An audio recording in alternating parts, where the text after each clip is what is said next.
And that must be it. Hello, Emily Miller. Hi, Richburg. Hello, everybody. If it's Wednesday, it must be Facebook Live time. Yes. Hello from beadshop.com headquarters here in Redwood City. You know, my glasses are so... Would you like a tissue? No, I'm going to be okay. But rub it on my sleeve? But if I screw up this herringbone weave, you know why. Okay. Alrighty. Well, you guys, we've got a great Facebook Live planned for you today. We're going to be doing this fantastic Pathways cuff. Right? I love this Pathways cuff. Yeah, it's going to be really fun. a pretty one. Yeah, you know? and you know, Linnea, who used to work for us here at beadshop.com, she was the originator of this pattern, but it's kind of fun to do kind of a little color tweak on it and to get your take on this. Seed Bead Maven. Yeah. Yeah, it's going to be great. Because you know, herringbone's a really great stitch. It is a great stitch. And it's very really unusual versatile. with the 2-hole beads. Yeah. You know, 2-hole beads didn't used to be around anymore. Yeah. Now they're really coming back. Yeah. You know? And it's a good, it kind of has a vintage vibe to it. So I'm super Agreed. excited Agreed. to get that started. But we've got some stuff that we want to take care of. First and foremost, we've got Brandwin behind the camera, and we've got Karen doing some moderating and chatting with us. Grace is a little under the weather today, so she's working at home, but I bet she's watching. I bet she is. Maybe she's not, but and of course we've got Janice on the other side of the computer. JP, I bet you're on there already moderating and asking questions. So and she'll Drea. be linking, and Drea, and I bet Gita, you're going to be jumping on too. She's the first one in. All right, that's my girl. Atta girl, Gita. Oh, a fond hello. Who else have we got going on, Karen? What have we got going on? We have Mary from Ohio. Hey, Mary from Ohio. We have Caroline from the other side of the bay. Hi, Oh, Caroline. from crossing a bridge. Excellent. Yeah, and Bonnie and Judy. Everyone's in. Oh, fantastic. That's great. We're in. That's great. We're in. We're in. We love having lots of people. And a Pennsylvania. Oh, hi. all right. From Susan. PA. Yep. Excellent. Well, welcome, Susan. It's good to see you. Well, we have got so much to go over today. First, I noticed that you have something on that's sort of different today. I am. You know, I'm wearing my work apron. Did you know I this? did, and you look very workmanlike. Thank you. Do I look very official? You do. You do Like look this? official. So, you Like know, you're going to get messy, maybe, which right? is kind of good, too. It is kind of good. Well, I'm wearing my work apron because I have a trip coming up soon where Beadfest Philly is happening next week. So next week at this time. You and Janice? Yeah. Well, you'll be here on Facebook Live. You and Grace will be doing brick stitch, which we'll share some of that for you guys a little bit later. But I'll be setting up my classroom as we speak for all of my classes at Beadfest Philly. So I'm super excited about those. Those are coming up. And I know you guys have been asking about a meet and greet. And yes, it's official. Oh, wow. Yes. So Janice and I and Drea are going to be in my classroom at Beadfest Philly on Saturday. Let me pull up. I did a little blog post on it. So if you go to our blog, which is The Bead Table, and if you're on our homepage at beadshop.com, if you scroll down at the bottom, there's a link to the blog. But also if you just search in Google Bead Table blog, our blog will come right up. And let me put my glasses on because I'm reading upside down and I can't see. It's loading. The photos are loading. Let me make them load again. There's a link to everything that's going on. And you can see right on our blog post, there's the particulars about it. And look, oh, there's Janice and I. And there's a link for Beadfest Philly, the kind ladies over at Interweave who host Beadfest. They gave us a special $5 enrollment link, so you can go to all of Beadfest all weekend for $5. Wow. The link is right here in the post. You can just go ahead to that link, grab your tickets there. And, you know, not only do we would love to have you guys meet and greet with us in my classroom, as I say, 4:30 Eastern time. It'll be 4:30 Philly time. It's actually in Oaks, Pennsylvania, but they say Philly because, you know, it's kind of like saying San Francisco, but we're really in Redwood City.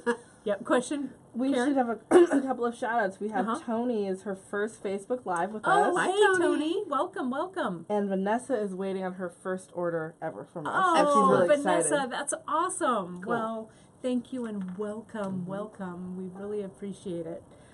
So in Philly, Janice and I, Andrea, are going to be in my classroom at 4:30 on Saturday. And the classroom locations will be announced. I'll put them up on the blog and tweet them out on our Facebook page. Tweet them out on our Facebook page. Post them on our Facebook page. Tweet them out on Twitter. But everything is really well marked there at the show. So if you come up to the front entrance, ask the nice ladies for the classroom area, and they'll shuttle you right over. It's such a great bead show. You guys are going to have so much fun. You and I have been there together before. last year. Yep. It was really fun. It was. It's a great show. There's lots of stuff to do, so you don't only have to come to meet and greet us. There's like a ton of vendors, and there's like make and takes. There's something called the Inspiration Playground, where you can take little $5 like quickie classes, which are really fun. There's demos. There's all kinds of great stuff. There's a place also called Artisans Alley, where a lot of the art glass bead makers are.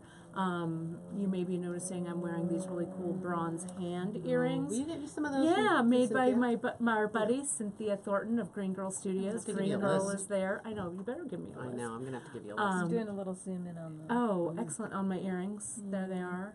And so you guys can really, if you find yourself not beading with, like-minded friends or whatever, it's a good place to go and meet and greet and meet people and stuff. So it'll be really fun. So we hope that you'll join us on Saturday at 4:30 in my classroom. We'll have some snacks and beverages, and I don't know, who knows what kind of shenanigans we'll get up to. I will have just finished a day-long class in torching, so you'll be. I'll be kind of crazy all over the place, but it's going to be really fun. So we hope that you can join us. We also have, I wanted to mention our bead retreat, Emily. You and I and Janice are deep in planning for the Color by Design retreat. Yeah. And we have 2 spots left, you guys. So if you've been thinking about joining us, it's almost full. It's the weekend that's the 15th, 16th, and 17th of September. It's going to be kind of near us. It's down south a little bit in San Juan Bautista, California. So where beautiful. Brandon hails from. We know that part of the world well. I grew up just outside of San Juan Bautista. And it's going to be a really fun event.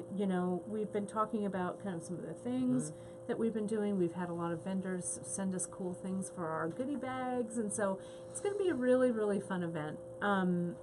You on Friday, I just brought my beads over. I'm so excited about to get to meet and hang out with beaders again. Yeah. I really miss being in the classroom. Virtual classroom's great, but I really miss kind of the energy that comes from being around other beaders and just working and making stuff.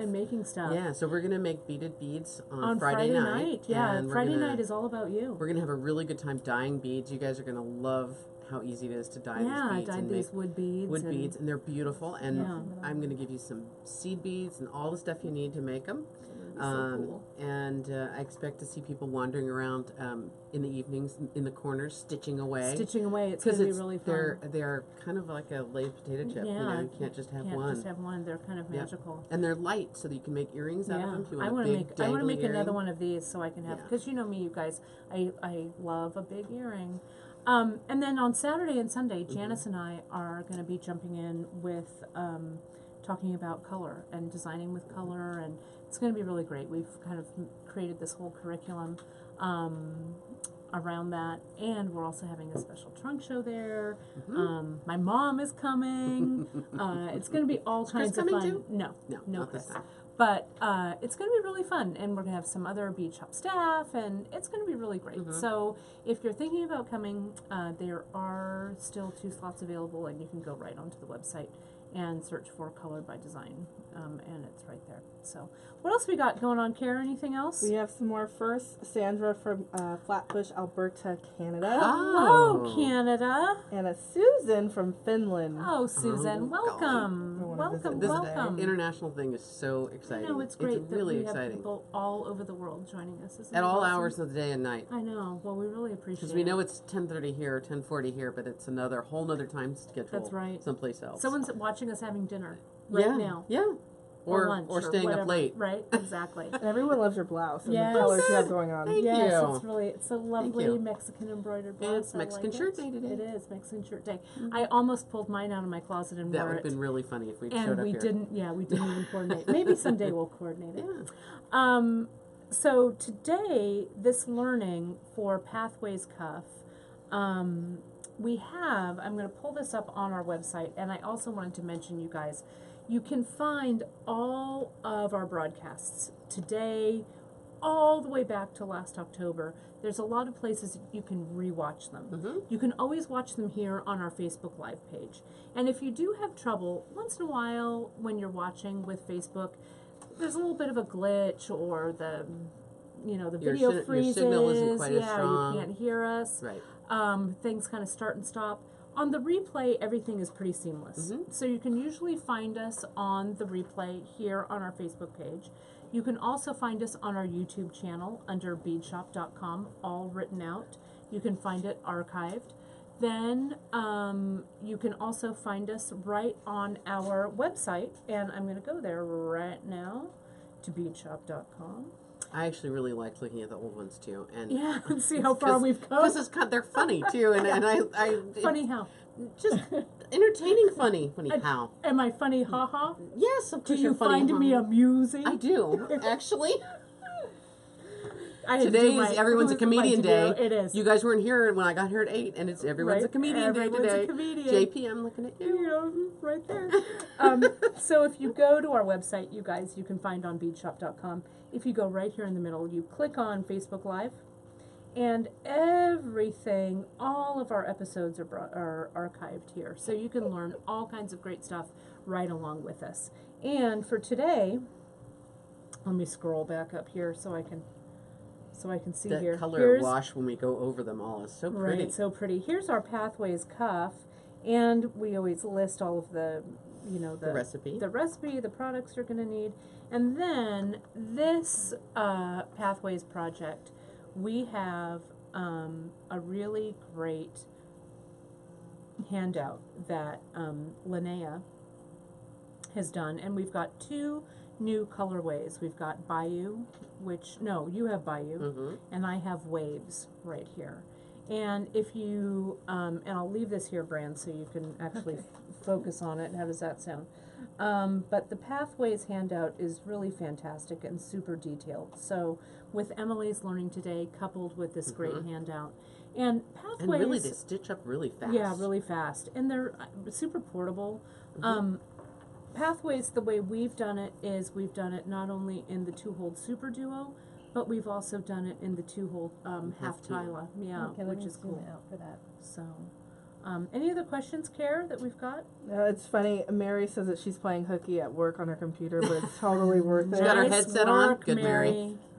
Yes. And Janice is on top of linking. JP. Gita and Janice are nice. having a battle of the links. I love it. Good job, you guys. Yeah. What would we do without our Gita and our Janice? I don't know. Nothing. Without all you Nothing. guys watching. We would be doing nothing. We would be. We'd just be talking to, each other.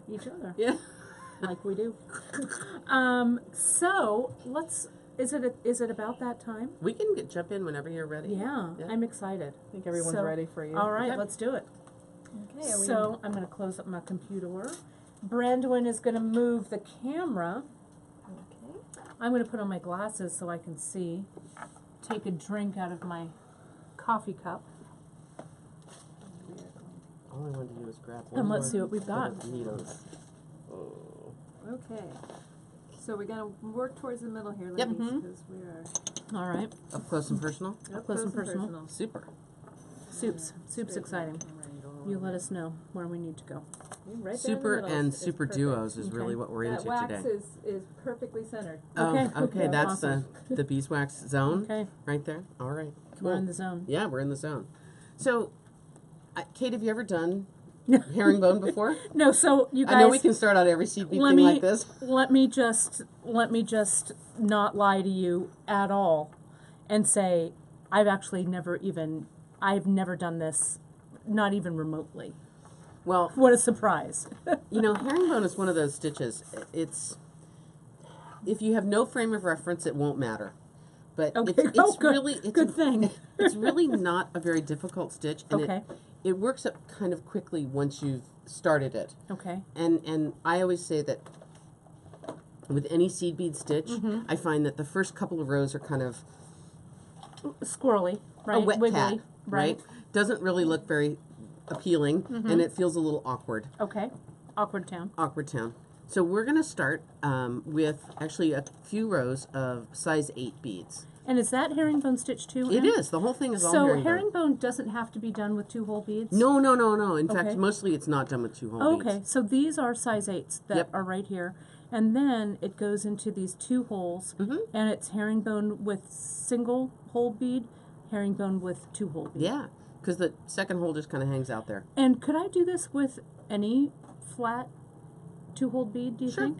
Sure. I mean, you'd experiment. Yeah, I mean, but- you might get a little bit more of a bulgy look. Okay. So I might, if it's a bigger 2 hole bead, I might end up going with a size 6. Okay, I see what you're saying. So this bead and this size 8 bead are kind of in a relation good to each good other. match to Okay, each other. great. Yeah. And the herringbone shows up really clearly, you know? Okay, And it shows up very clearly right in this first 2 rows. okay, These 2 rows down at the base are actually not herringbone, okay. but they are the ladder that we build the herringbone Herringbone from. onto. And we use that same ladder for brick stitch for next week. Oh, it's exciting. Yeah, so it was really It's a a good good base. combo that we put these 2 together. So let me also point out, I just saw these sitting in front of me with the half tieless. This looks like it's a size 11, It I is. think, right It's here. 8 and 11s in the half tieless. So, right, so you can see with this half tila, since the half tila is more of a rectangle and the Superduo is more of a diamond shape, that diamond shape does use that size 8, right? And then this half tila, because the space is smaller, uses that 11. Okay. And you might I'm want to do getting a it. little swatching Little tester, sure. to put in your jar, you know, eventually. Right, your swatch jar. Right? Yeah, that You- was so having that little exciting. bit of bits and pieces, you know, if I did this and looked at it and said, you know, the color doesn't really move me. It's not very many beads to take apart. I'm not really losing out. I could if I wanted. Right, take them apart. I could take it apart if I wanted, but but it's I nice don't to have have to. a frame of reference, I Right. think. And you know, the other thing I really like about sorry. that's okay.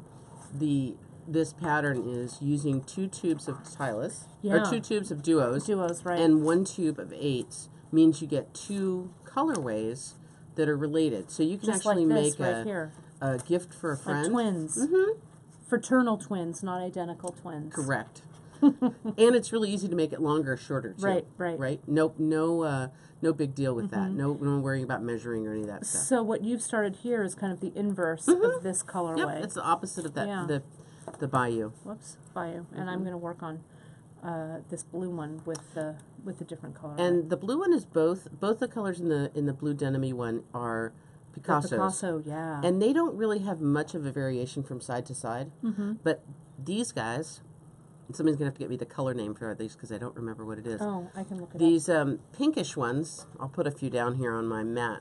They actually are half kind of a very pale Like a clear, yeah, and then the transparent. other side has sort of a coppery, pinky metallic on it.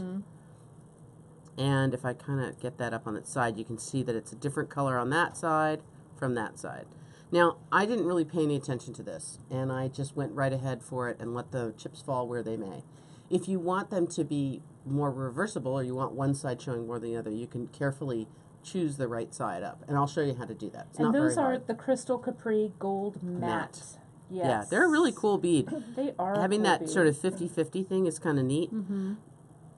I tend to be the kind of beater who, I hate to follow the rules, and I tend to do more mixes and more things that are, to me, more interesting. And so, not particularly caring which was which, it was okay. Yeah, and I really like, you know, this bead to me really reads vintage because it's Very two much so. holes. So the 2 holes really, having that little bit of color and stuff there, I think also furthers the vintage vibe of it. Agreed. So how do we get started, Em? Well, we're going to start like we've always started with seed beads, with a needle and thread. Okay. When I do a thread change in herringbone, I do it the same way I would do it in peyote stitch. I have an existing needle and thread. I leave it dangle. I bring up a new needle and thread, work it in, and continue on with the new needle and thread. And then I go ahead and bind it off after that, right? And we're using size 12 a size needle 12 thread. needle. KO thread. We use KO. Yep, Okay. pink or navy. And, you know, again, this is a stitch where thread color is slightly visible. So if you want to add something, sometimes the thread color can be the linker between two colors of beads. Sure. Right? You want to blend them a little bit more, pick that thread color that's in the middle, rather than picking one that matches one bead or the other bead. So it's fine. And so about how much thread should I, if I'm getting started, how much thread should I reel off? I would reel off about a yard. Okay, I'm going to do it. Fingertips to nose yard, Okay. which, of course, your mileage will vary slightly because my arms are short. And mine are not as short. Virginia said she loves your tip, Emily, on adding a new thread. Yeah. Oh, good. I'm glad. You know, you really showed it really well during seed bead school, the last seed bead school, right? What did we do for the last peyote stitch? Yep. That was, it was really, if you haven't watched the peyote stitch seed bead school, Emily really goes over that well. That comes really from years of teaching students who struggle with where did I leave off, and I've lost my way. I'm actually going to do a little variation right now, and I know. Slow down. Normally, for this pattern, I would use this pink thread, but I think that against this light background, the pink thread's going to be really hard to see. Okay. So I'm going to switch over and just use some of that navy thread that Kate's got, just for this little kind of getting started sound. No. Okay.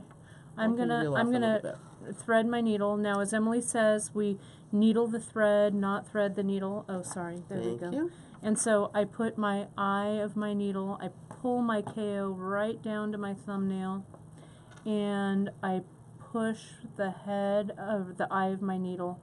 Whoops, the eye of my needle.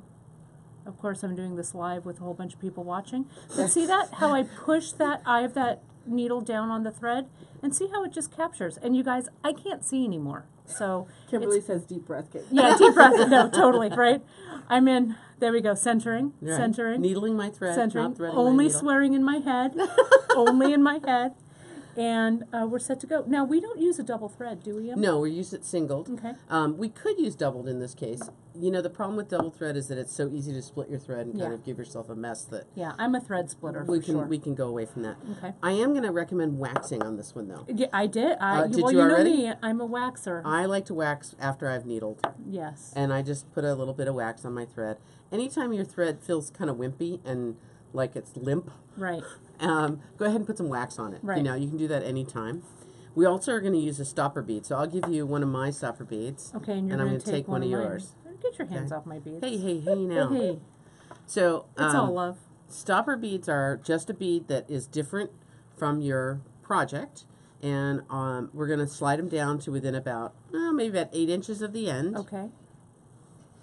I'll slow down for you, Kate. No, I'm with you. Don't. And I'm going to bring my needle through again. So Sort can of. you guys see how I'm holding the Let me thread get these out of the way. Away at the? I'm holding it at the bottom of the tube of the tunnel that goes through the bead to kind of keep it out of the way. So this is the way I don't split my thread. And watch as my needle goes through. I'm going to scrape the roof of the tunnel of my bead and then pull through. So you're not, again, no split. No splitting. Because splitting is sad. Yeah, it is. When that happens, right? Sad. And so I've got my stopper bead here and some thread. And that stopper bead, of course, will slide. This is how you assure yourself you did not split the thread. Right? My stopper bead will move around. Now, like it. I did make some of my soon-to-be patented trademarked little drawing papers. Drawings. And Janice will have those in the episode notes. Right. So don't you worry, you guys. You'll have access and you'll get to to see these these as again well. next week when we do brick stitch because I'm going to use exactly the same ones. Nice. Okay. So we started over here with a stopper bead, right? And my thread comes through the stopper bead and goes around the outside of it and goes back through it again. And then I'm going to do, I'm going to pick up 4 beads. And 4 size 8s? 4 size 8s. I'm going to do it. Okay. My beads are going to be, I'm going to kind of number them for you here just so that you can follow along at home how these things are, what's happening here. Ooh, That's a 4. I know, I made the wrong move. It's hard upside down. Let's see. How can I recover? There we go. 4. I did it. That's very nice good. recovery, huh? That's right. It's like the Is guy it going the right way? you Yeah, know, it's going the Janice right tells way. a story about the guy who walks backwards over the bridge outside her window every day. It's kind of like you riding upside down. Yeah, that's Yes. a challenge. It is true. So my needle is going to come through those 4 beads. Okay. And as it comes through, you'd see a little bit of thread coming around, right? And I'm going to stitch through them again. To make a circle? To make a circle like I did with the stopper bead. So it goes up and around, and it comes around here. So there's 2 threads in each one. And how close to the stopper bead? I just is slide this it one right bead? down to the bead, Okay. slapper bead. So I'm going to So slide these that's right what the down. stopper bead is for. Okay, and I'm Is going to to do stop this. the beads. You guys, seriously, I've never done this before. So It could doesn't- all, it doesn't could hurt all end in much. tears. It doesn't hurt much. Everyone has your back, Kate. Yeah, Yeah. okay, shoo. Thank goodness. And I'm going to pick up my 4 beads and do So the it same kind of thing. looks like this, right? Yeah, so it'll be 2 Look at little that. stacks. Look See at how that. I'm holding that thread again? Going Yeah. through 2. I made it stacks, you guys. Check it. Just remember when you're doing things, I'm moving. Oh, around, okay. So All right. give me a heads up to Sorry. zoom in on you. All right. I made my little stack, pulled it down to the stopper bead, and I I bet. went And through you go those through 2 beads again. Right. Right? Now I bet you put on 2 more beads. How did you know? Well, I don't know. I don't know. I'm just guessing. So those next 2 beads that I put on would be then bead 5. Look at that. Check it. Check And it, yo. 6. Check it, yo. Right? 5 and 6. So my needle comes around and goes up through 5 and 6. Okay. And attached to 5 and 6 to 3 Or and 3 4, and 4. I'm going to go around it again Yes. and back up and through. And not splitting my thread. Trying not to So split our essentially, threads. you're just making like a little chain of circles here. I am. Right. And you'll notice as you do these chain of circles, let me get a fresh Okay. one here Okay. so I don't mess that one up, that we came in here and we added a couple beads and we looped around and we added a couple and we looped around Uh-huh. and we looped around. And so how important is the tension right here, Em? You know what? I 'Cause would this like is it to be... This is looking a little wonky. No, you're fine. Okay. You're absolutely fine. As I do this, Phew. adding and continuing to add more beads, Uh-huh. my circles are changing direction. So this circle went this direction. That was just my question right here. Yeah, it goes up and down, and it Okay. goes sort of clockwise and counterclockwise all the Okay. way through. So I've come through. Now I'm just going to put on my next 2. Right? Lather, rinse, repeat. Okay. And how many across do I do? Let's make 8 stacks across. 8 stacks. So pairs, and herringbone stitch always comes in pairs. So you need to have 4 pairs. So 8 as I'm beads. going through, 8 see, I've gone stacks. through this. Now I send my needle back down through those 2 that I just put Uh-huh. on, right? Yep. So that's where I'm changing direction, because the Mhm. last time my needle came up away from me, and now my needle is coming down towards me. Right. Look at that. Mine looks even wonkier than yours was looking, and it's Well. okay. See? There we go. So now I have 4 stacks, right? 1, 2, 3, 4. So I need to do, so I'm halfway home, right? You are halfway there. All right. Not so bad though, right? No. I like this herringbone. You guys, I'm going to be a seed beater before you know Oh it. my God, we're gonna bring you over into the light side, Right. right? Stop the presses. Any questions out there, Karen? I think everyone's just watching and waiting. Okay, yeah. There's a little bit of time when it's kind of quiet sometimes, and But- you're like, wait, no one's asking anything. Deb says, "Okay, Kate, we will swear for you as we laugh." Okay, all right. And Thanks, we had Deb. if you swear in a British accent, it makes it okay. Oh, it's so. Oh, hello. Yeah. Ruddy. So true. Ruddy. Oh, it's so true. Terribly keen. We got a bunch of laughs like that. 4, 5, 6. Don't get me started. Kate likes to do her voices. Just ask my mom. You can work 2, square with 4, the That's right. 6, 8. Great. I got mine. It's 8. not a race, but I'm oh, done. come on. Oh, well, someone has to be the teacher. 2, 1, 2, 3, 4, 5, 6. I've got 2 more to go. Okay. All right, you keep going. I'll No, catch no, up. I'm gonna wait for you. Oh, all right. I'll Oh. wait for you. Nice. I'm the one that's holding up the operation then, huh? Okay, You so know, there's my 7. Stack 7. So these little stacks are perfect illustration of what we'll do with brick stitch as well. And we're going to start off exactly the same way Okay. when we start our brick stitch bracelet Great. I'll or start brick that stitch this earring. week. Okay. No, just Yeah, kidding. you'll be- yeah, I'm not you'll going to be be here. I, It'll be great. I'm going to poke you in the arm in a minute. Right? And so then here's my last stack. So do I just put my needle through Yep. and back down so it's ready to go? Right. So stacks Bam. tend to look a little wonky when you first make them. They do, yes. You know, they're not really as tight as they could be. Can you see that? I'll lay mine down, Bran, so you can really see. Fine. It's a little, it's kind of norms. Okay, it's okay. And you might find in some of these beads that you'll find uneven heights of beads. Heights of beads. Those are the ones you'd want to discard. Okay. For the moment. You don't have to throw them away, but discard them momentarily. Okay. So the stacks would be nice if they were more even rather than less. So the next thing I'm going to do to finish off my stacks, and I'll bring in a new pen color. I'm going to actually have my thread. I'm just going to move that down. Sure. Move it down this so way. people can see it. Yeah. Okay. Perfect. I'm going to just serpentine my way up and down, with up just and down, the thread. Just with my thread and my needle, and come right out. So that I'm coming out of reinforces stack everything. number 1, bead number 2. Okay. And you'll find that this, strangely enough, kind of makes everything feel a little bit snug and evened up and much more happy. Happy threads. Happy threads. Happy if Bob Ross was a beader, he'd say, I miss Bob Ross. Put a happy little thread. Happy little tree right there. Thread through that happy little A-dot bead. It was always fun to watch him when you were homesick. I agree. You know who I used to watch when I was homesick? Y'all know. You guys all remember Bob Ross, right? I do. Right. He was a painter, and he had kind of really frizzy hair, and he had just this really calm voice. Calming voice, You could just listen to him and just kind of relax. Those of you who are watching around the world, you can always Google Bob Ross. I think he's on Netflix. Yeah. Is he? I think so. He is on Netflix. My mom was an artist, and she thought he was horrible, but I loved him. I loved him. Painting party. Yeah. With Bob Ross. With Bob Ross. Yeah. Happy little trees. When I was at home, I would watch Mr. Rogers' Neighborhood. Also, I was a Captain Kangaroo kind of person. Soothing. Yeah, mellow voice. Yeah. No excitement, just everything's good. Fred Rogers was my spirit animal, I'll tell you what. All right, so what have we got next? All right, so now we're actually going to start adding beads. Oh, God. Right? Okay. And we're going to add them in, go ahead. So let me ask you this. Yeah. I'm noticing, though, that my stopper bead is a little loose. I want to keep my stopper bead on there, don't I? I don't want to remove it. At this point, you don't need to worry about it. Okay. But remember, I always keep my stopper bead aligned lower right-hand or lower left-hand corner. So I know where I've started. Right. So you always know where you began. Okay, if that's a good idea. If you put it down and come back to it, at least that'll always give you the lookout of where you're at. Okay, right? perfect.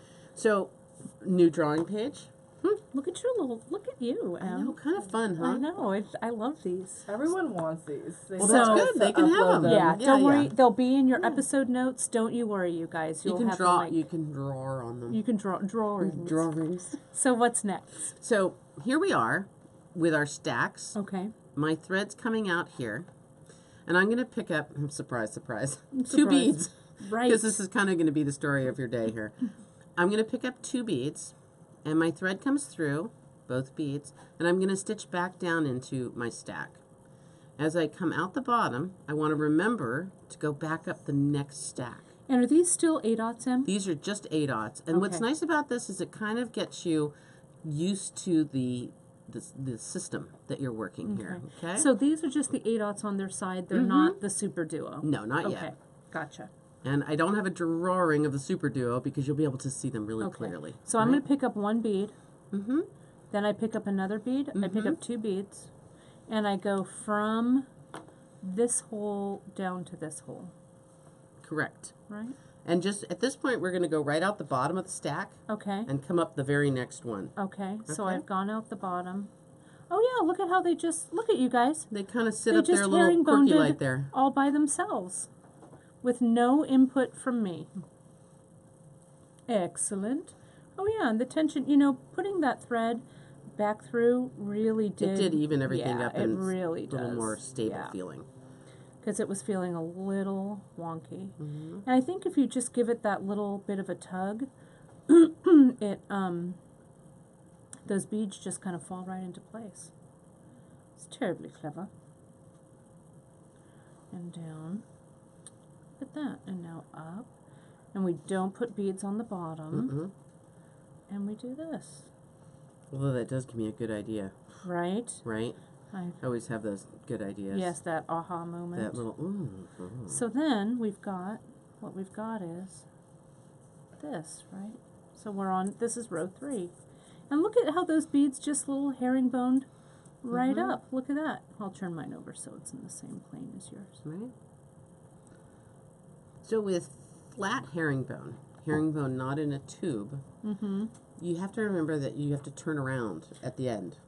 Right, that was just my question. I'm like, well, what the heck do I do now? Right, because we're coming out the bottom. Right. And we really want to be coming out the top, up here. Right there, yeah. Right? Yeah. So what we'll do for this first stitch, and if we were going to continue with this, we would continue with this plan.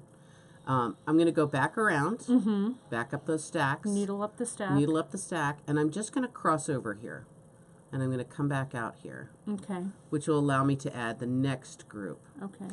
Now, when I go down this next group, I'm not going to go into the stacks.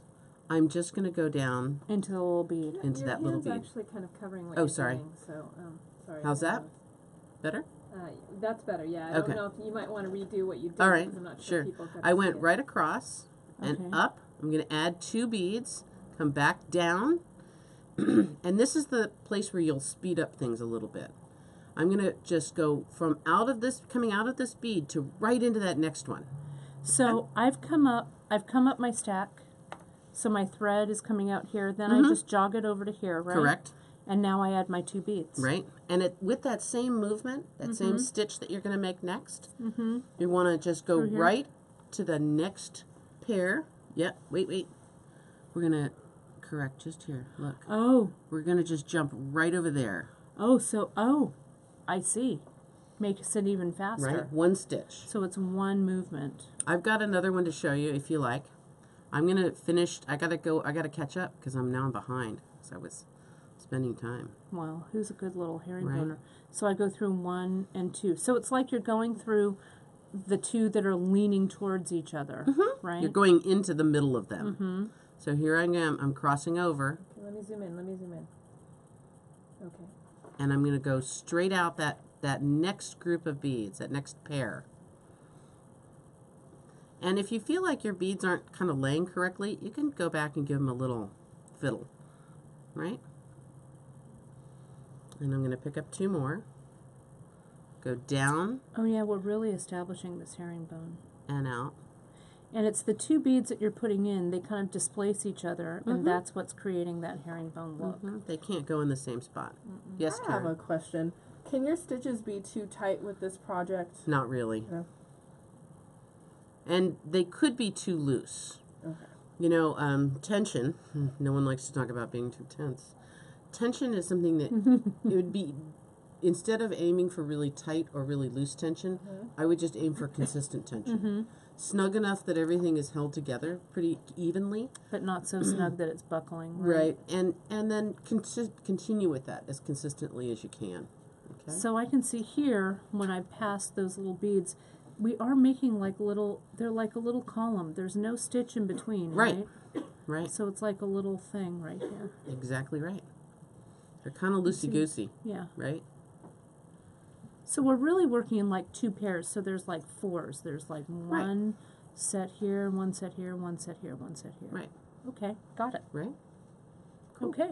So now we're going to just move right on to working with the Superduos? The Superduos. That's exciting. Because there's no point in really waiting at this stage of the game. Right, but let's say that if you wanted, like, for whatever reason, this part of your bracelet to be longer, the header, you could just stitch it longer. Sure, absolutely. Right? And for length, I think the easiest gauge for measuring a bracelet like this on your own hand and wrist is to, sorry. What can I find you? This guy. Slide the bracelet around before you've added the buttons. Down towards. Yeah. Before you've added the buttons, get your beadwork to a point where it touches around your wrist pretty comfortably. This isn't too tight or too loose, but you can see how the beadwork touches itself. And then I go ahead and add the button and the loop. Okay. And that gives me enough ease that I can slide things on and take them off easily. And this header that I'm going to call it the header and footer, that we've just woven is a little under a half an inch. Maybe 1 to like 3/8 of an inch, about. So you know kind of when you're almost done that you have that additional length Right. to go. Right. Okay. Okay. So now we're going to add Superduos. Now we're going to add Superduos. And we're going to exciting. we're going to really throw in here another, oh God. Another I was waiting for you to see. Yeah, I'm going to throw another little monkey wrench in your way. It's because we need to make some color choices, right? Well, that and we need to actually figure out a new way to turn. Okay. Fantastic. So another way to solve this turning problem in herringbone stitch is to simply add a bead. Oh. So here I am. Yeah, I'm ready here. What do I do? Oh, and on this particular stitch also, Kate, yeah, I do tend to Emily? I tend to flip my rows. Okay. So this happens to be my second row. My stopper bead is over here. Right. Now right now it's in lower right hand corner. If I was sort of wanting to leave it in a good way so I knew where everything was, I would set it down like this and go off for lunch. So I tend to flip this particular stitch as I go back and forth. Back and forth. Because I'm really only going off the top. Okay. Peyote stitch I can stitch this way up and down a little easily. Okay. Okay. But this one's a flipper. Right. So this one I tend to flip. And I know that kind of comes up in people's minds of how am I going to get from one thing to the next, and is it easiest to flip or is it easiest to stay on one side? So I'm going to pick up one size 8 bead. Okay. I've got that too. Okay. And I'm going to go back in through my last added bead. So these are the last pair of beads, and that's the last one that I just added. Okay. So I'm going to go back up him, and that will situate me in between the pair. That's easy for you to say. I have a snarled, knotted mess. No, but you don't. I'm going to fix it. Okay. Just breathe Get through yourself- it. I've got Get it. yourself going. Okay. You'll be fine. Yeah, I got it. Okay.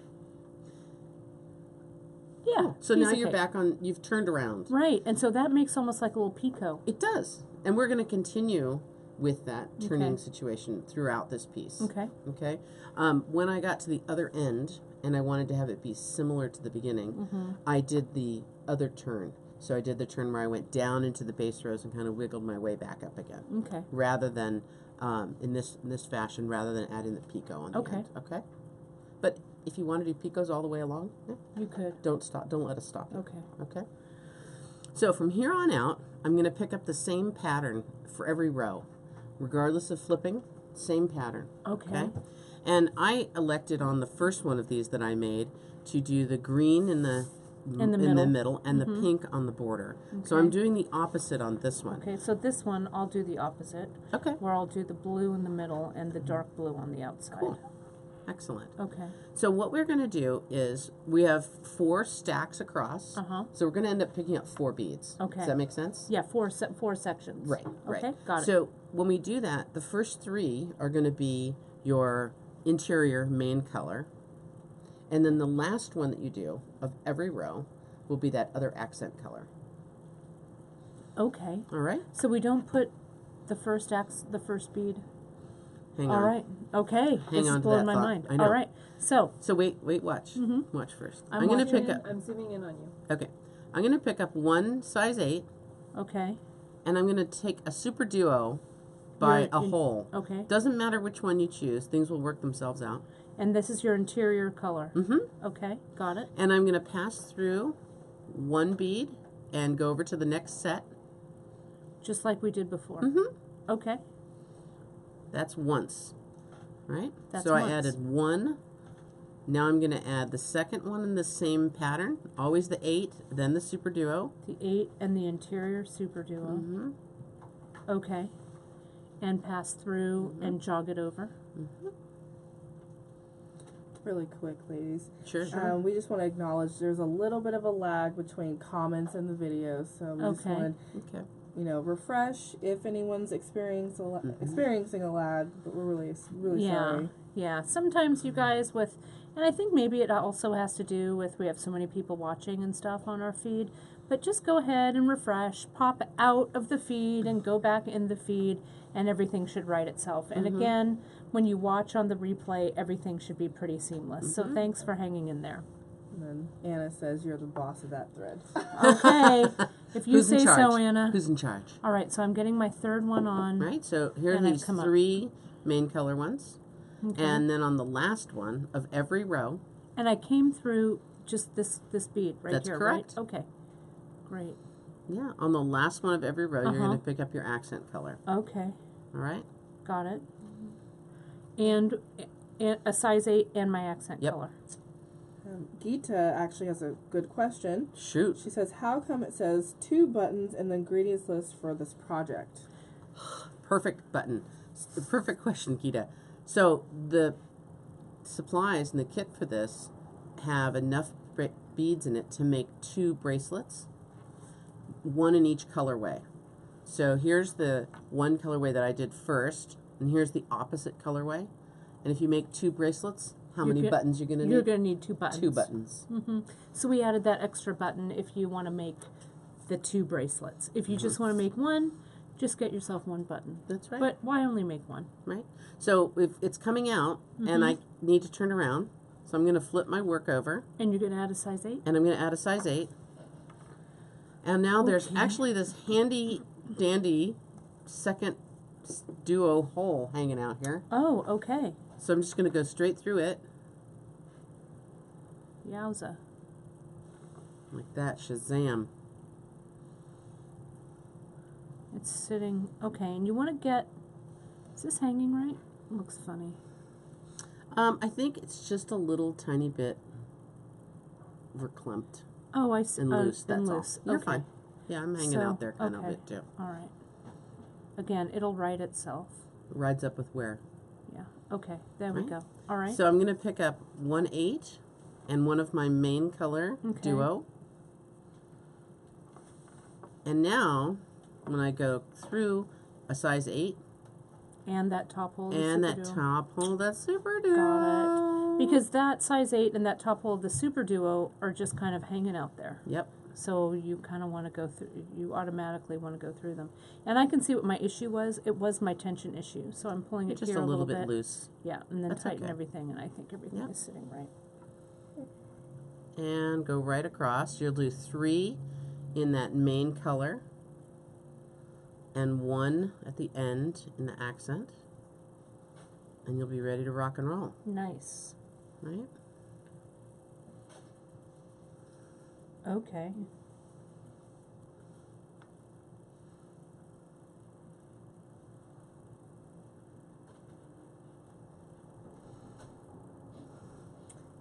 Melanie says that now she has 10 projects to start. Hi, Melanie. Nice one, Melanie. How's your sewing going? So is this, Emily, I just wanted to ask.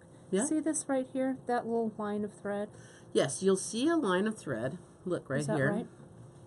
So you'll have a line of thread where it kind of bridges across. Okay, so that under little, that super duo. Yep, that little bit of thread will show up. Okay. That's perfectly normal. On your last one. Mm-hmm. Okay. Yep. When you tighten it. up on the next stitch, it should pick itself pick up. itself up. Okay. So I put 1, I need to rethread this then. I just really wanted to see what that looked like. Mm-hmm. And it's quite a fast little worker, actually. Not a lot of loose beads that you have to have available. You'll have plenty to do both bracelets, which is nice, with the recipe that we have for you. And of course, you could put your own one together too. Pick a super duo. Pick 2 super duos that you like together, and a seed bead that's sort of a marrying bead, a bead that brings them together, and motor on.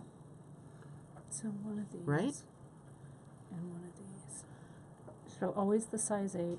So you're only adding that ending bead, The turning bead, I guess the accent the color. border bead, the accent color, only really comes out. It's the last one you put on in the row, in right? every row. So it's not the first and last. Nope. So I'm sorry, so I got here out of my super duo.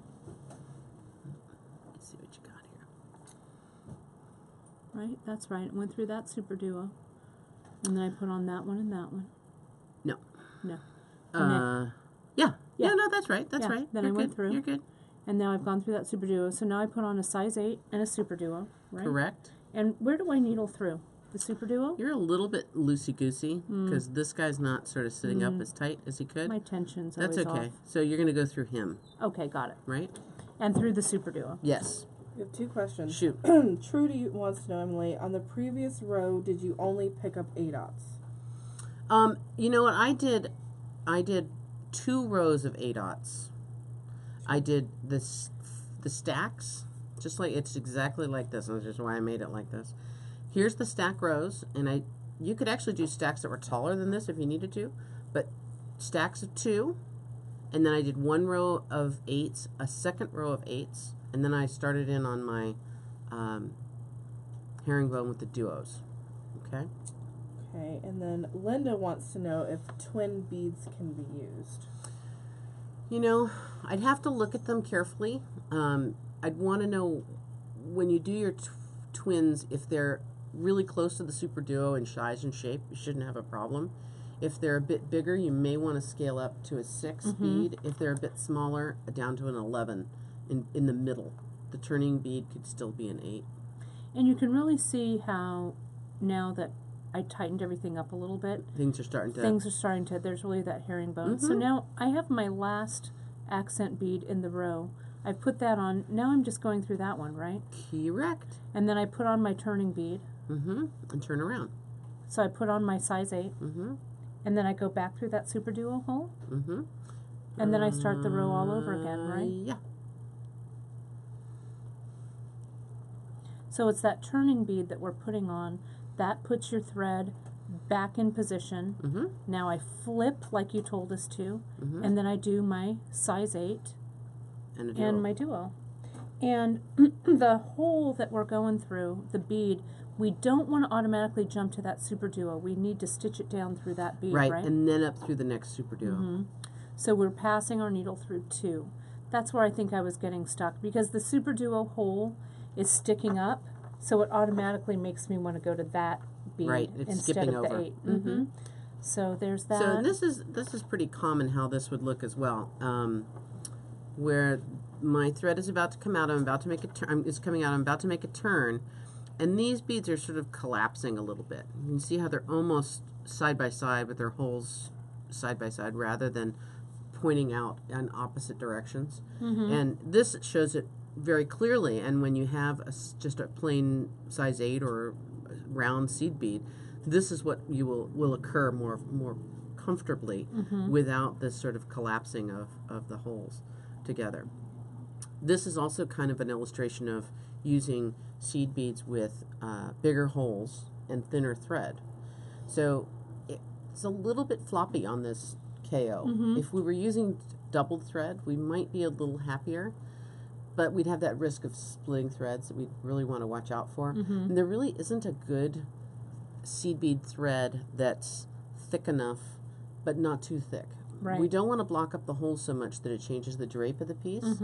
We also don't want to block up the holes that's going to prevent us from adding a new thread or kind of getting back in there again. Even the micro Ceylon might be a bit heavy. Might be a bit heavy. And I was thinking about trying it in micro Ceylon just because I like seed bead work sometimes with a little bit of a heavier thread. You know, when I first started doing seed beads, I actually didn't have much opportunity for learning, but I was really concerned that my pieces were going to break. Yeah, that's always my concern. Super concerned, because there was only a single little skinny thread going through those holes. Well, it turns out that most of the time with seed beading, there's more than one thread through each hole. And I would bead with doubled thread all the time, which meant that my beadwork got really, really stiff and kind of crusty. And when I found out that I didn't have to do that, when I trusted it enough, I would actually have much more fluidity in my pieces, and they'd be much more sort of comfortable looking. I did want to show, this is what happens when you forget to add that 8/0, right? Because I came through, and you can see there's no 8/0 between. I'm missing an 8/0 there, I think. So there's a hole. Let's see what's going on here. I knew it when I was coming around. I was like, I missed that 8/0. I think you missed going through a bead down there. Right there. Yeah. You didn't miss the bead. I didn't. I didn't go through. So if there's a hole Go like back. this, so I'm just going to go back. I'm going to rip it back. I think that's good. I'm going to put one more row on here, and then I'm going to talk about adding the button and loop clasp. And I pre-made some macrame loops for both of us. Aren't you lucky that I was there beading for you? And I did want to mention, you guys, when you're ripping back with your seed bead work, there's always a temptation to pass the needle backwards. Don't do it. Don't do it. I just bit the bullet, took my needle off the end, and it makes it much easier to pick this stitch back. Yeah. the beads will just slide off. It's not a problem. Geeta says that she uses Wildfire or Fireline for bead weaving. Mm-hmm. And then Melanie asks, which is better, Wildfire or Fireline? I actually think they're really close to the Yeah, same. I think they are. Fireline is a crossover from the fishing community, and it's a round thread, so it's a braided thread. If you were to look at your shoelace on your athletic shoe, and realize by rubbing it back and forth that it's actually a tube, A hollow tube, right? a hollow tube, that's a little bit more like Fireline is. So Fireline is actually a hollow round tube. It's sometimes very hard to thread in a very small needle. You may want to cut it on an angle, and may want to use your flush cutters to do that cutting to get it through. I do like Fireline in certain cases. I like using it if I'm And I using think we're going to be metal adding beads and things like that. Janice and I have talked about it. Yeah, I think it's a good there's- call. I think the Wildfire is more the one that's actually being commercially made and spooled for beaters. So I think it's the same material. They're just setting it up in packaging is a little bit For different. beaters, yeah. It's kind of wiry though in comparison to most seed bead threads. It has very, very stiff tension, but it's super strong, and that sometimes is a very very, very worth it when you're just getting going on things and you want to make sure it's nice and tidy. Okay. So this is this, and then I go back through that bead. You ready to?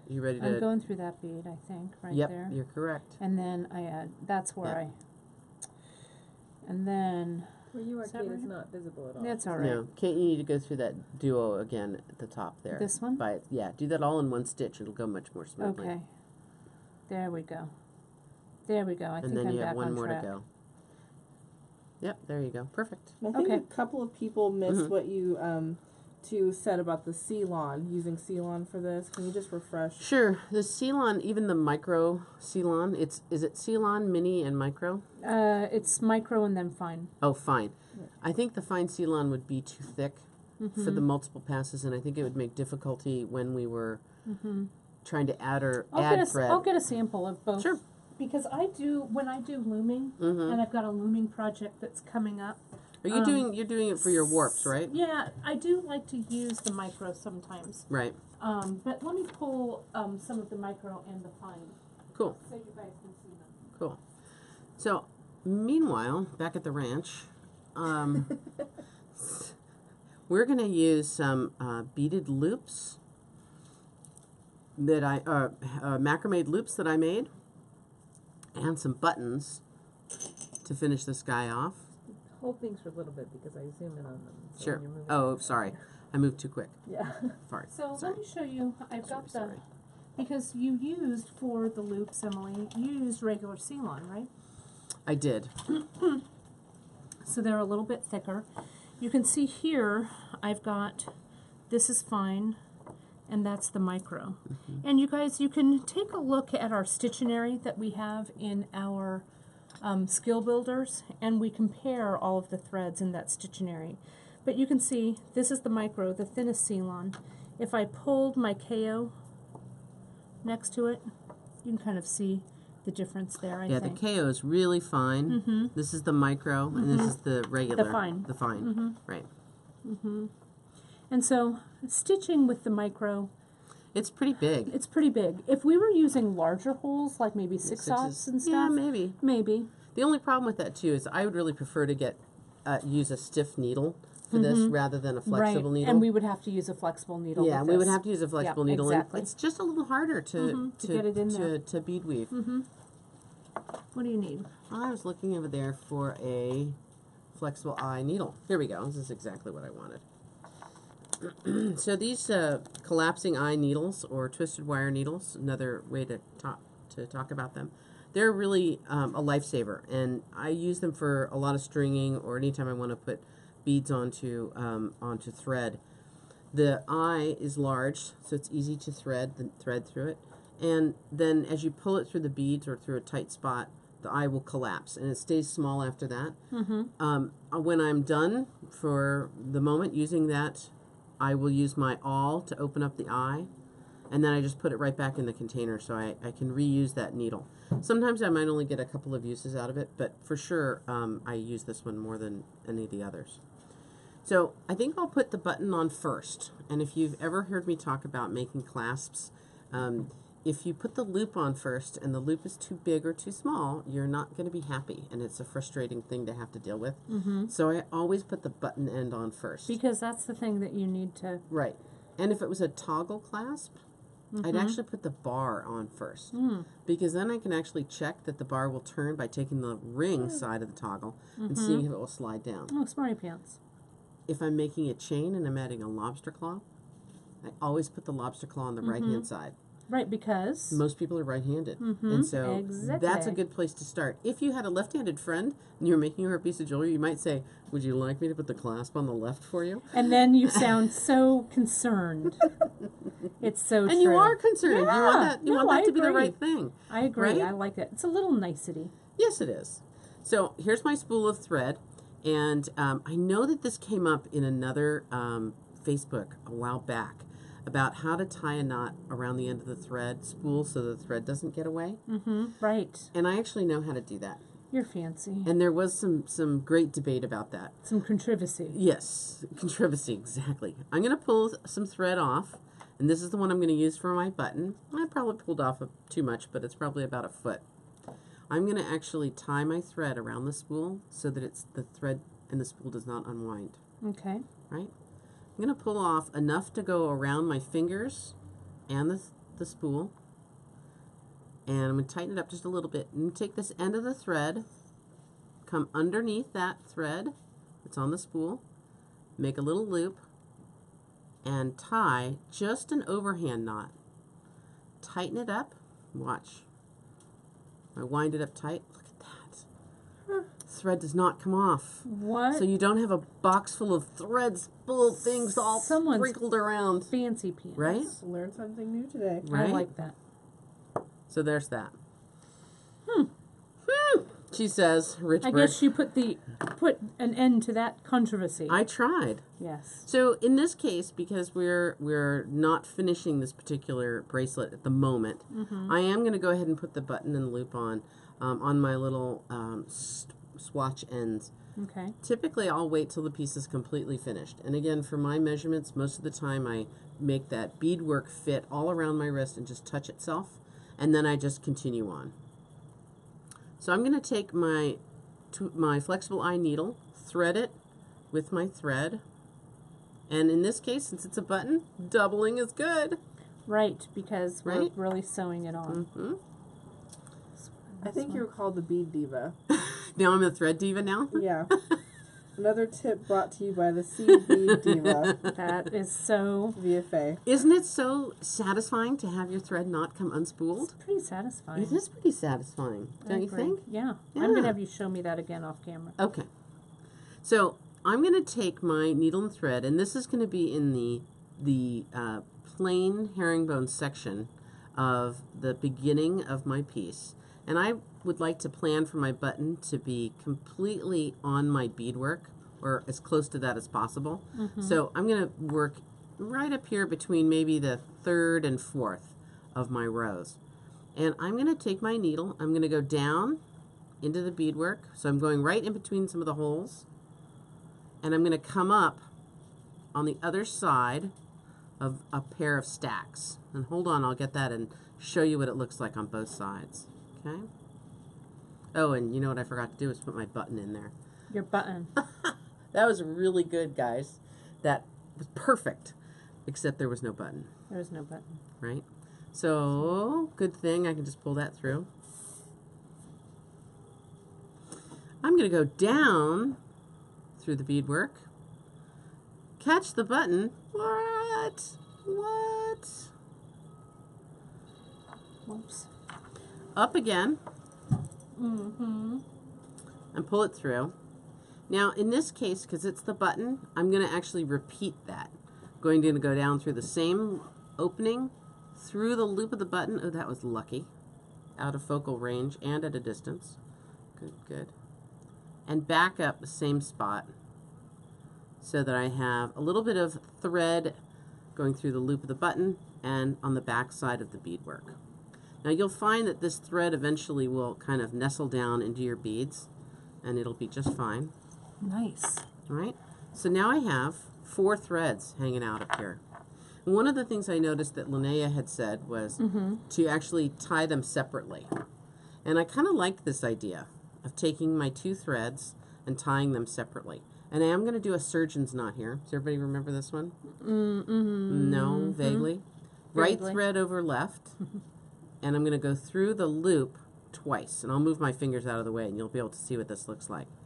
Can you see how the threads are twisted on each other? And as I pull that down, it'll actually bind up on itself a bit, which I really like the looks of. And then I'm going to do left over right and just go around one time and pull it up nice and snug. Okay? And I'm going to repeat with the second set of threads. And I'm going to tie them together too. Once I finish these knots, I glued with hypo cement. Let the glue dry. Goes around through the loop twice. Pull it down.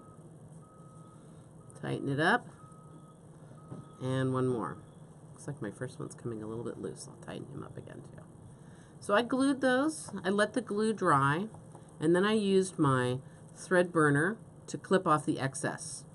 Once your glue is dry, though, it'll soak into the thread. Nothing's going to untie that knot. But you don't have to have a thread burner, do you? No. But I just trimmed it really close, right?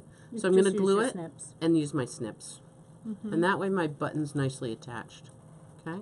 And there's enough room under there for my macrame loop to slip under, and it'll be just fine.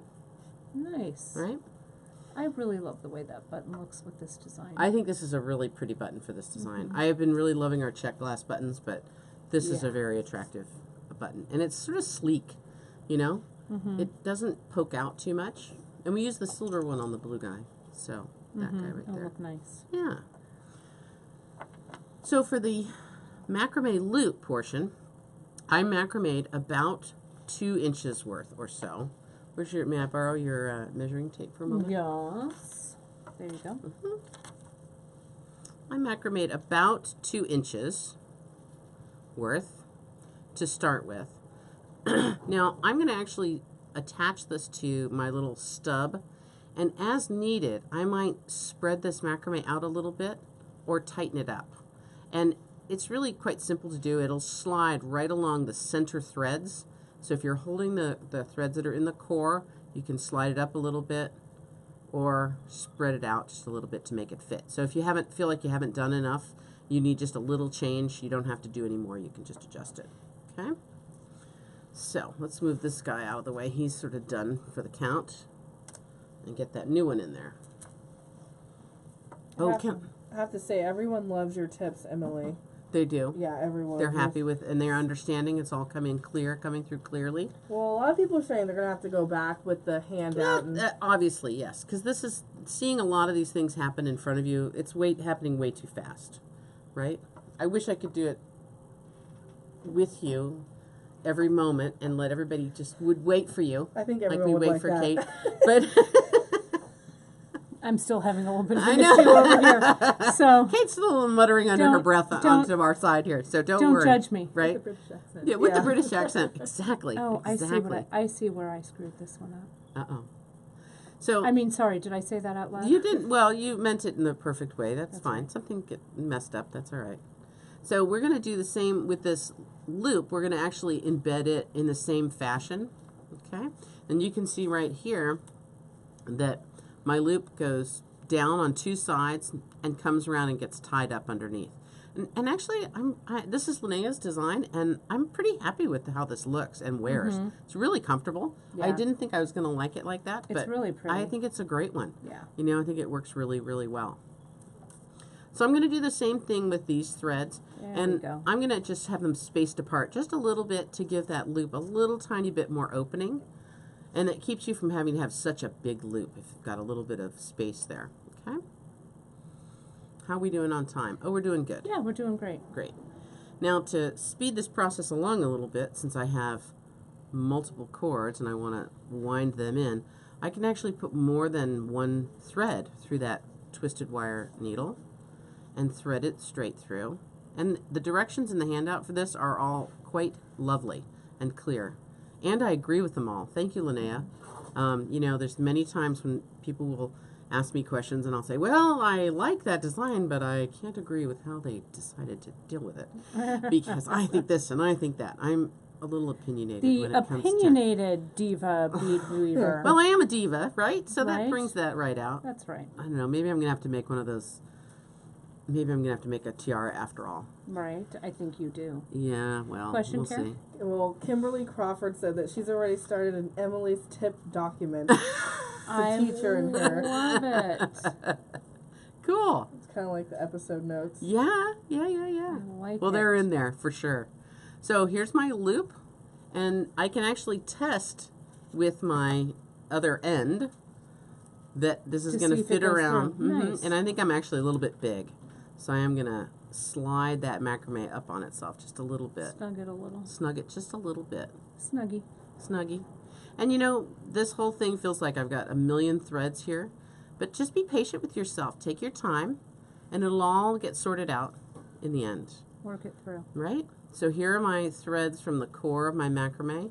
I mostly do 2 threads in the middle of my macrame. Do you guys do sometimes do one? 2. We do 2. Okay. So here's the 2. I'm going to take them, do the surgeon's knot, around, and around again. And you know, when I first started doing seed beads and beading, just in general, it was before the internet. I'm so old. It was a long time ago. And the resources that were out there were not as many as you have today. You had learning that you had to figure things out kind of on your own. I definitely read a lot of books, and I read a lot of magazines. One of the things that I did learn for myself was it was okay in my situation with no one to ask to just sort out on my own. Yeah. And what the base for my sorting process was to make something that was secure. And that was kind of the first level of thought. Right, was that you didn't want it to come apart. Right. And then my second level was that I really wanted it to be beautiful. To look good. Yeah. And when I could satisfy both of those things, I felt like I had made the successful No, and I think transition. that's really, really good advice, because something can look really fantastic, but if it falls apart, then who cares? Yeah, then who cares? Right? Or if something is really structurally solid, but as it looks, you know, it just doesn't look quite right. Nice. Not so nice. Then it's not really, then it's not satisfying, all those things. And there's definitely times when you have to, with that balancing act, kind of sometimes make a choice. You have to make a choice that you're not so thrilled with. You know, crimp beads for me, I have to say, when I just see a bare crimp bead by itself, it makes you want to weep a little. It does. I want to cover it with a bead, and then the crimp bead covers just make me so happy. I can't even tell you that. I agree. Years of agonizing over those stupid crimp beads. The crimp bead covers, and now are the like crimp a bead little, covers is just like, oh, little thank gift you. from bead heaven. Bead heaven. And I stitch So right where in are there. you stitching? You're stitching in between. Yeah. I'm just going on either side of those little stacks, pulling them to the other side, right? And then you're going to knot. And then I'm going to knot those guys to the other side. And you're going to glue. You're going to glue both of those. Yep. Right? I'm going to glue and trim. And so what I do when I do my gluing, and you, just as a reminder for people, I like to do my glue, saturate that glue, that knot with the glue, and I let everything sit 24 hours before I clip. Me too. And I think that's really the secret of having knots that hold together. I think so too. And knowing that you're not rushing it, doesn't mean to say that I haven't been riding along in the car, stringing a necklace on the way to an event. Right, right. And put it on. Do as I say, not as I do. Hope it's going to hold together. Right. But in the main, and really to have my jewelry last as long as it does, and know that it's not going to come apart, that really makes a big difference to me. Yeah, it really does. Yeah, it's part of that sort of beauty and security at the same time. So if we would put our glue, we would use our hypo tube. Yep, right? I would use my hypo tube cement. And do that. We have a question asking, how do you know where to put the bottom? Maybe they can clarify. Maybe it makes sense to you ladies. The button? Maybe that's what I'm waiting for. Clarification, Okay. but Yeah, so the button kind of really goes. See how the thread gets a little darker when you get that glue on it? That's perfect. Yeah. It's exactly what I want to have happen. And if we kind of open this up a little bit, the button kind of goes in maybe the first row of the herringbone portion, right? Sorry, there's that lid. Where's Girl, the lid? give me that lid. But if we look on it at the back, here's our 2 rows of kind of our setup rows. And then Emily pulled it through kind of between row number 3 and 4 about. Yeah. So you're not too close to the end so it doesn't pull out. Right. Right? Right.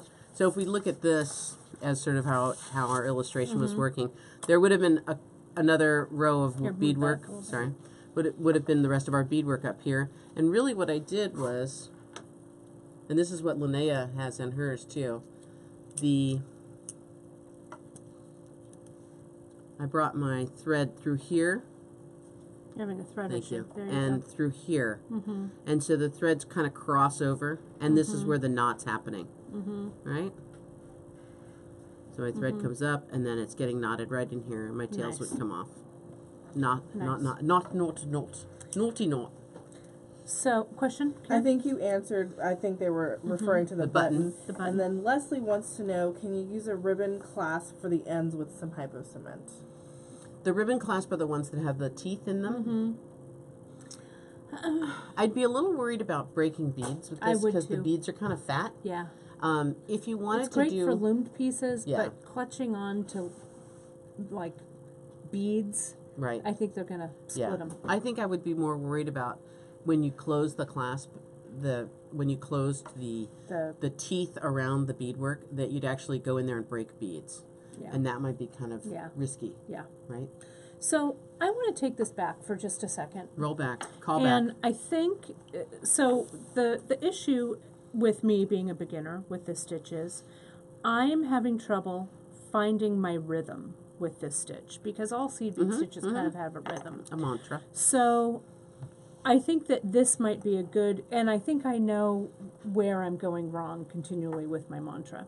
So I'm going to have you mantra me through this, because I think everyone, once you kind of see this one more time, it'll fall into place. So I just finished with my contrast colored my Superduo.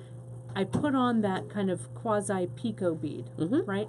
Turning now, bead. My turning bead. Now I go back through the Superduo. Correct. The upper hole of that Superduo. The upper hole. Or so I'm the gonna only do that. available hole. Right. Brandon, is this on camera? Can you see me okay? Stitch through this. So I'm going to kind of do this flat so you guys can see this. Now I tighten everything up. Now this is when, still a little loosey-goosey, isn't it? A little wax might help at this A point. little wax. Well, so now I've got that guy. Now I always put on an 8 and a Superduo, starting with my interior color. And I go through this sticky uppy 8 and this Superduo. At the same time. At the same time. Yeah. That's the issue, you guys, that I was having. I was only going through 1, not 2. So you put on 2, you go through 2, right? Put on 2, go through 2. And this would stitch. be here. You could also do this herringbone without the duos. You could just do plain herringbone. Right. And it would just be going up through the next available bead hole. Just like we did here.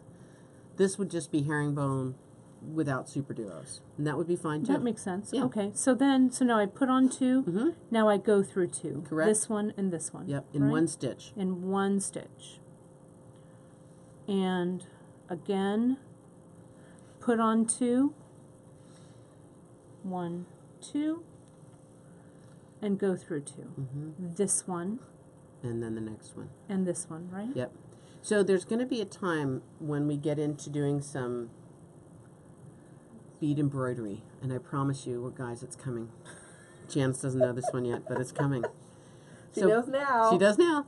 So bead embroidery would be the same as embroidery with thread, but we're going to have beads on top of the fabric. It's going to be real fun. Yeah, it's good times. I Yeah, love it is. bead embroidery. And with bead embroidery, the same thing is true. If this is my piece of fabric, and I've come up with my needle from below, and I've added a bead and gone down again, I have to come back up again before I can add the next beads. So in essence, that's what you're doing here. You're picking up 2 beads, going through a bead to connect it. You've got to go through the next one to add the next one. To add my next ones, to get my needle in the right position. Correct. So here's my last 2. I've put on 2, one being the 8/0 and one being the contrasting edge color. But instead of going through 2 at this point, I just go through that last little bead there, right? Because there isn't any other ones. There isn't any other ones. So then that's in. Now I can flip it. Now I put on my turning bead. Correct. Right? So let me put on my turning bead. I go back through the Superduo. Just the Superduo. Just the Superduo, you guys. Getting into position. Getting into position. That's what you meant by kind of bringing your needle back up. Now it's in position. Right. So the same thing would be with embroidery. You got to come back to the top. So now, and I've kind of gone through two. It's kind of like going through two. You've gone through, you've added this other bead and gone through the Superduo. Yeah. That's your two. Yeah. So now I put on two and go through two. It's the turning, I think, that was screwing me up, that I wanted to put on 2 beads there. I wanted to put on one too many beads when I was turning. Well, you know, when we do, we'll do herringbone also in the round one of these fine days. I know you guys are going to love it. And it's amazing how it just goes around and around, but it's not a spiral. You're actually having to, like, stitch, like knitting or like crocheting. It's just going around, and it's really, really fun. And you can make great pieces where they, you don't need a clasp. Just will just roll on your wrist. Yeah, really yeah. fun. It'll be really fun. So this, it feels like I'm going off the edge of the world, but I'm not. I'm just putting on my A-dot, my contrasting one. I go through that one, put on my turning bead. Oops, I did that for you. I'm sorry. Don't get that in my way, Emily Miller. I go through, I flip, I go through my Superduo, and now, and my needle comes off my thread, but now my needle is in position, and I'm ready to put on two and go through two. Correct. So that's my mantra. Oh, shoo. She did, Kate, you did great. I needed a seed bead mantra. You do. That's it's how almost I get every through, one of them has one. Yeah, that's how I get through my seed bead stitches. And I was really having trouble. I think the kicker, you guys, is the turn. The turn was screwy for me. Yeah, because you know, with peyote stitch, you're used to just being whip around, whip add it a bead around. and go. Yep, and go. And that, since we just did peyote stitch, I think I had peyote stitch on the brain. Yeah. Yep, question, Care? I'm not sure if you could show this right now, but maybe if there's a tip. Lynn wants to know, how would you add a toggle clasp to this bracelet? Oh, it's a good question, Lynn. I was kind of thinking that about in my head. Couldn't you stitch a seed bead loop in there, Em? You could for sure. Attach that closer to the edge. You could do that. I guess that would be my best answer. Would be to, let me find one where I can work off the edge. And I'm going to keep going through my mantra. Go through two, put on two, go through two. You did a good job, Kate. Thanks. Thanks. Thanks, everybody. So let's just pretend there's none of this messy thread hanging out down here. And Lynn would like to put a toggle clasp on here instead. So you could actually use your tail thread. And I got to tell you, I save more tail threads because I don't know if I'm done at that you never edge know. yet. I'm the same I don't way. know. But I find that stringing kind of across the board. Yeah. I like leaving a lot of extra thread, you guys. So if we had enough thread here, we could actually come down and in between the 4 and 5 stacks, add a little grouping of seed beads. And you might pick a size 11 here that might maybe a metal that's one what I would do. that would match your clasp. String on your clasp on one end and your toggle bar on one end, your loop on the other, and away you go. It really wouldn't be that difficult, right? I actually happen to have a sample that's kind of like that. I like the sound of that. Right? I'm going through the Superduo, everybody. So People we have are all, okay, Kate, calm yourself down. Coming up in Seed Bead School, we're going to do right angle weave. It's fun when the light goes And right on. angle weave, it makes a very beautiful fabric that you can then embellish. So this bracelet has Look a at brace, how pretty that is. a base of right angle weave, and then I embellished it with some pearls in sort of a herringbone pattern. So we're calling it back.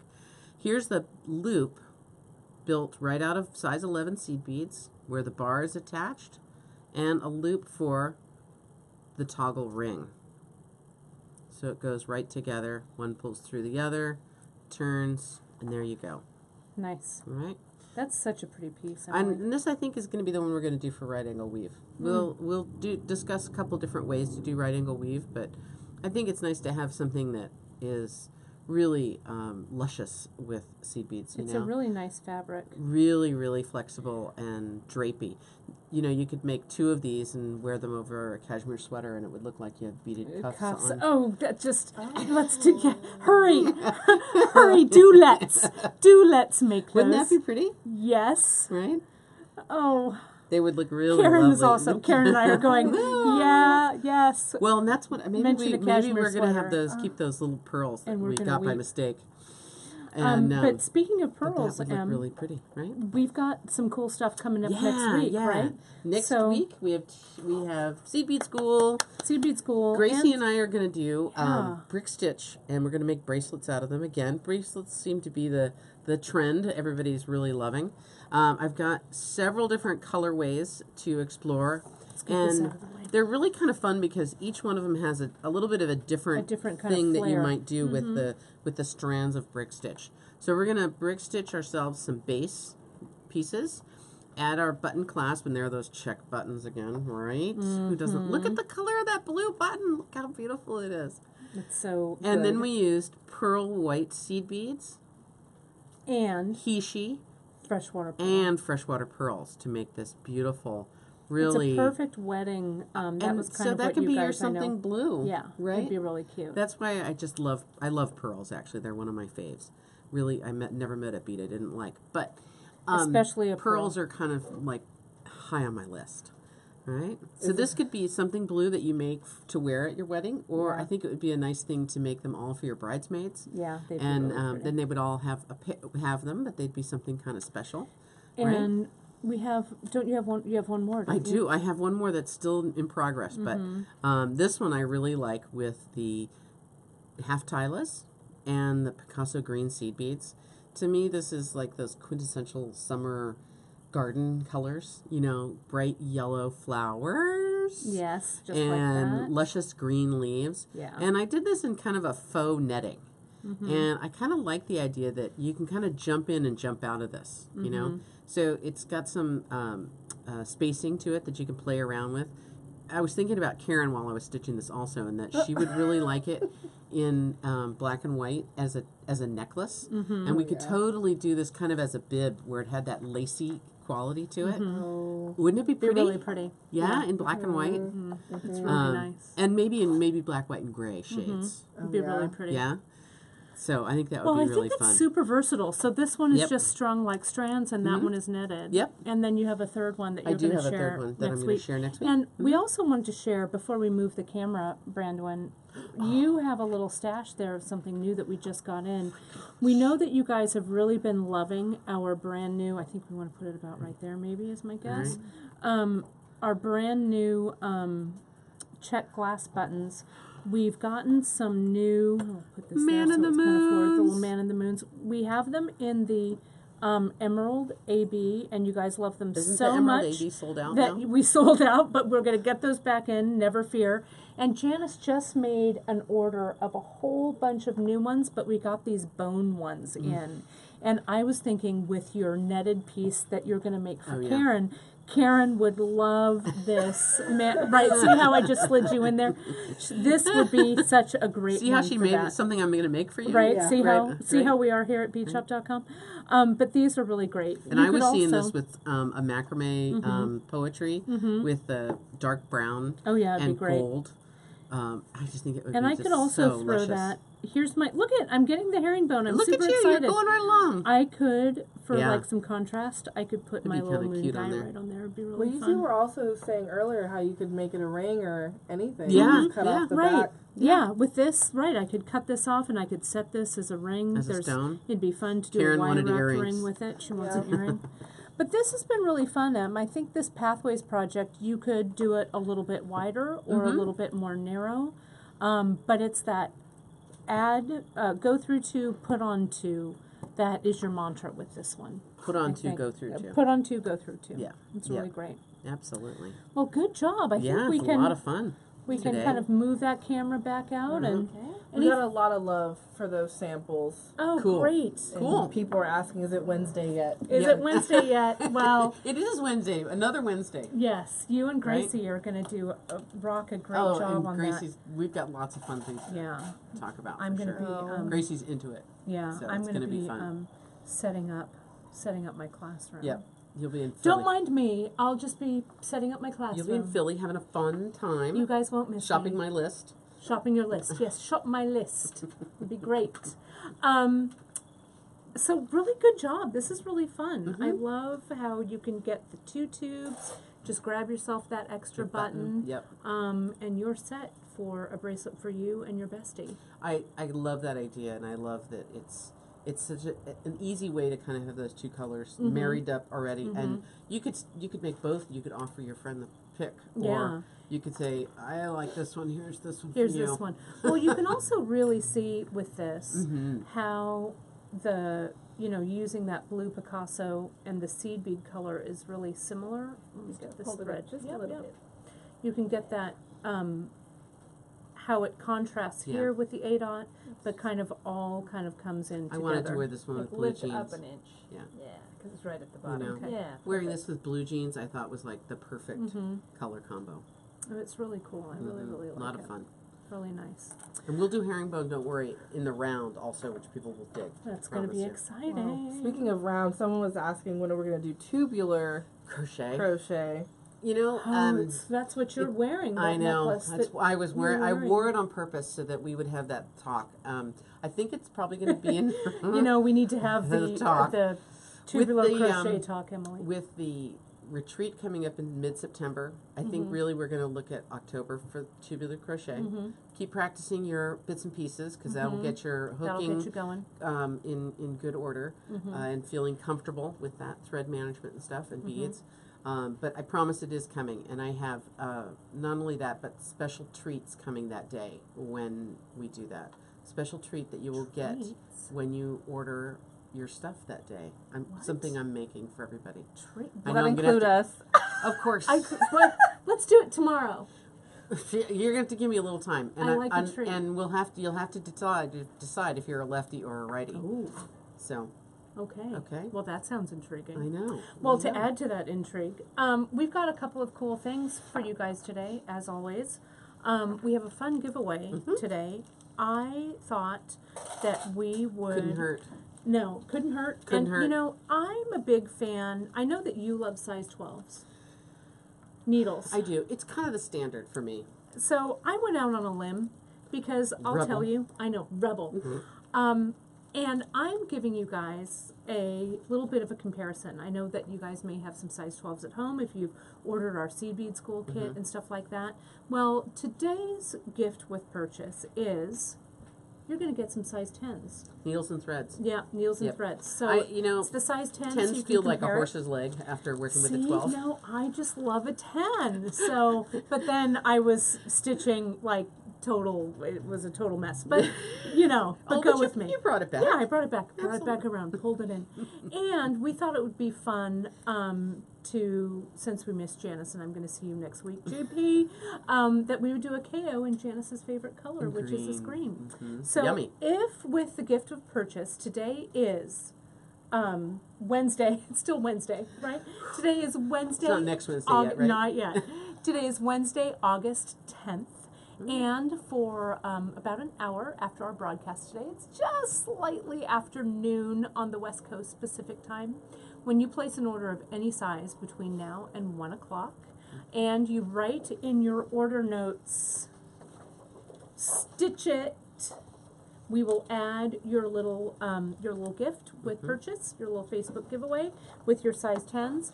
And of course, what we've got going on right now, you guys, Superduos are a check glass bead. So we have a category sale that's going on our website. All check beads are on sale. They're category wide, so you don't have to put in a coupon. They're just marked down 15%.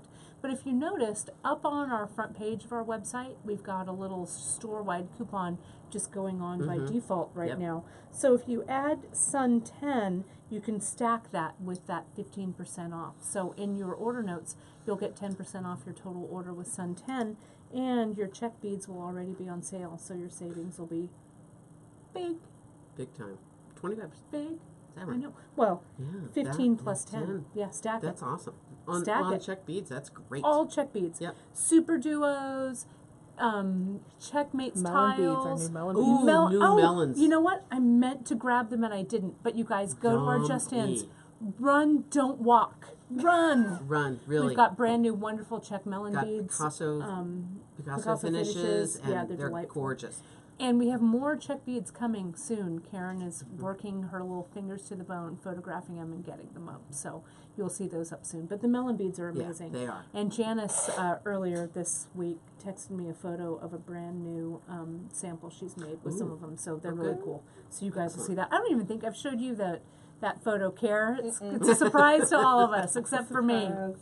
Well, you guys, we made it through another Facebook Live. Great job, team, with Brandwin and Karen. And any final questions? Just everyone saying thank you so much for another awesome day. Cool. And on another tangent, can you quickly remind everyone of the dates for the bead show that you're going to be at? Sure. So, you guys, just as a reminder, it's on our blog if you go to the bead table. And I'll also link it here on our Facebook Live page. But it is next Saturday. Let me log on to make sure that I'm getting you the exact right dates. We did get some confusion about the date on today is the 9th, so it's... Oh, sorry.